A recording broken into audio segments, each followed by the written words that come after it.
Look, it's pretty clear during the pandemic that certain states have a way of doing things and New South Wales has a way of doing things. And I think the way we dealt with the Northern Beaches cluster is the way in which New South Wales tends to deal with these issues. We avoid a lockdown at all costs. We avoid closing our borders. We allow our citizens as much freedom as we can whilst we're managing the virus, and that's just the way it is. I'm not willing to say that one system or one way of doing things is better than another, but all I say is what we've done in New South Wales to this point in time has worked well for us and our citizens. We have a clear pathway, a clear strategy. Our strategy has always been not only to keep the virus at bay, but also to keep jobs and the economy going as much as possible. And I think we've demonstrated that now on a few occasions. But again, I'm not willing to say one way is better than another, but certainly New South Wales, our policy is to avoid statewide lockdowns, our policy is to avoid closing borders and to avoid any what we regard as unnecessary burden on our citizens whilst keeping the virus at bay. We've learned that it's far more likely that the Melbourne cluster emerged due to human error and poor infection control rather than the actual UK virus being more transmissible. Does that bring concern for you that interstate quarantine systems are not meeting the mark that New South Wales hotel quarantine is? Well, no quarantine system is perfect, and I've said that time and time again, and I include New South Wales in that. I'm very proud of the fact we've returned home about 125,000 Australians now, and yes, we've had a few issues as well, because what you're doing, it's a human system. There are literally thousands of people working on it every day.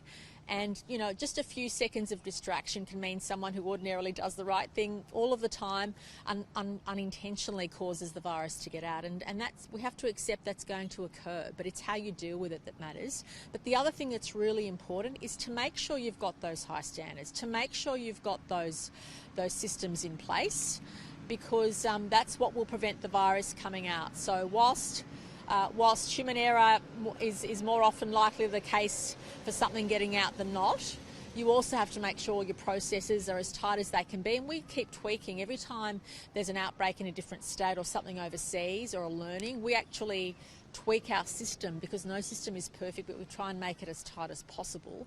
And I'm proud of the fact we've welcomed home so many Australians, but it's always with risk. Every day is a challenge, and today we go back up to welcoming 3,000 Australians a week. Now that is our limit, and I've made that very clear to the Prime Minister. I'm in regular contact with our police who manage the system and our health experts, and 3,000 is a safe number for us. Any more than that would be too much for the system to bear. In relation to how New South Wales handles positive cases or potential positive cases, can you advise what health authorities do and how they treat an individual in terms of a result that could be a false positive test result? Do you know what happens with that person in New South Wales? Well, clearly, do you mean in the quarantine system or more broadly?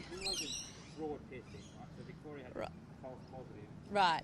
Well, look, there's no doubt that there is a bit of difference in the way states treat these. For example, I know some states until recently weren't separating out COVID patients from non-COVID patients in the quarantine system. So every state has different ways of dealing with it, but there are set national standards as well. And New South Wales has now been at this for a considerably long time. Our system's been tested on a few occasions, and again, no system is perfect, but I have confidence in our health experts, but also confidence in our police who manage the logistics and the overall responsibility.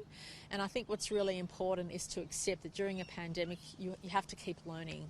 It's not a static situation, things change, and that's why we took a pause for a month on the number of Australians we were welcoming home to learn about the UK variant. And well, it's not really just the UK variant anymore, it exists in more than 30 countries, but to learn about the new strains of the virus, what they were doing, and to make sure our systems could cope with going back to 3,000. Having made all those assessments, all the advice I've received is that whilst there's always risk, and we have to accept that our system can cope with going back to the 3,000 a week. And I know that once the vaccine rollout starts in New South Wales again, that changes our attitude towards the settings and what might happen during the year. And we just have to make sure we don't fall behind the rest of the world when it comes to being able to open up our borders and lead as close to a normal life as possible with COVID.